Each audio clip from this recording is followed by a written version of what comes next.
I'm a 3D artist, and today I'm going to make the iconic legendary encounter from Pokémon Silver. To begin, I started out by printing two 4x4 squares of clear resin, which will act as the base and the backdrop of this diorama. The clear resin is an important part. Since the majority of the terrain is water, I wanted both the base and the background to have a translucency to them, as is natural with that good old H2O. I used a sapphire oil paint to paint the base, then added hints of opaque white to add a little bit more depth to the watery ground. For the backdrop, I used a little bit of a lighter blue to imitate the brightness of moving water, then again painted on a preliminary layer of white foam to set the scene of water rushing down the waterfall. For the main character of this legendary diorama, I nabbed a pre-rendered Lugia from online and printed it in white to save myself a bit of time and headaches on the fine detailed painting.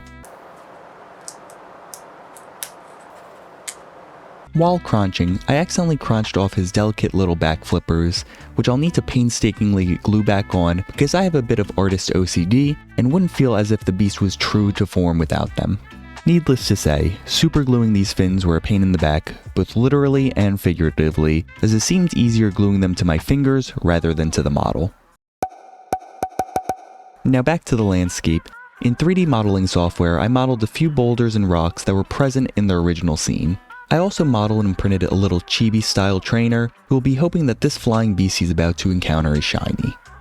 Rock and rolling along, I modeled some tall pillars for our waterfall to flow down. The waterfall will be flowing down the center of the scene from the side pillars, which we need two of.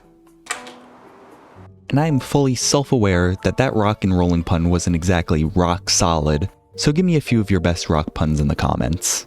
Anywho, painting the water titan was a pretty simple task, as most of his pigmentation is already his natural enamel color. For the most part, all I needed to do was use sapphire to paint all the various fins and protrusions that poke out of his body. With a slightly lighter blue, I'll give him a tickle to his belly, giving him his iconic penguin torso detailing.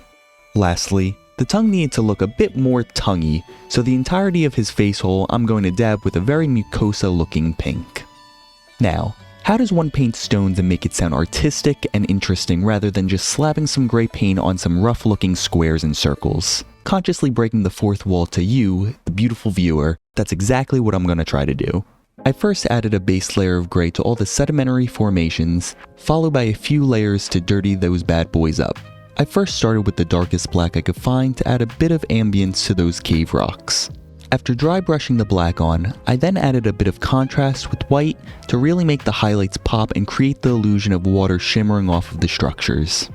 Then, I dirtied up the rocks with some grimy browns and yellows, but forgot to press the record button, so that's just going to be a verbal addition to the rock TLC portion of this video, which you can see in the seamless transition to painting the lights on what I'm going to call the lamp rocks. At the entrance of the cave, there's two lamp rocks which will be glowing in the center with a seafoam frosty tip on top, which I'll dab on with some snow white. Onto the chibi. In the original Silver, the main character had a yellow striped hat, brown hair, and a red shirt, so staying true to tradition, I'm going to paint him originally as he was born.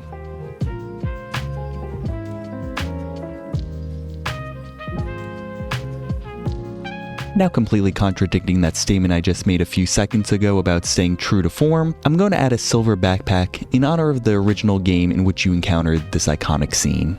This waterfall is looking a little bit standstillish to me and needs to look nice and foamy, so I'll paint on an underlayer of white, to which on top I'll sprinkle on this gorgeous instant snow.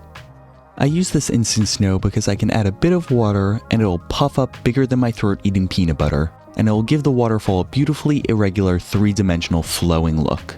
I did the same to the bottom of the waterfall to make it look as if the foamy water was splashing up from the undercurrent of the waterfall. And now with that little bit of water physics talk out of the way, I'll attempt to show you how the instant snow grows when water is added.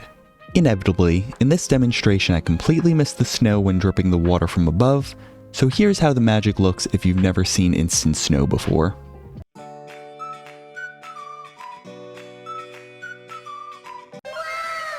Getting a little bit crazy.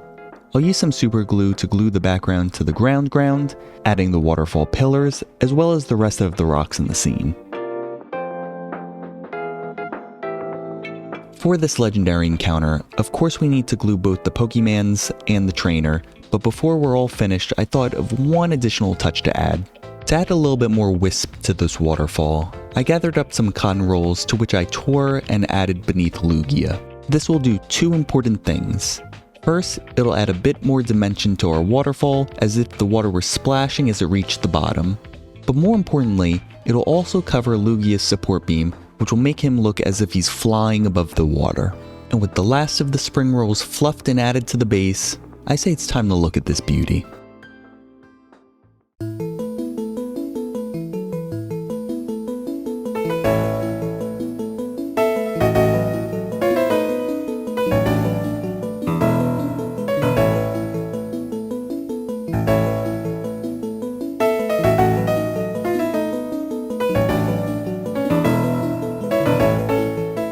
I'm a huge Pokemon fan, so tell me what legendary Pokemon is your favorite.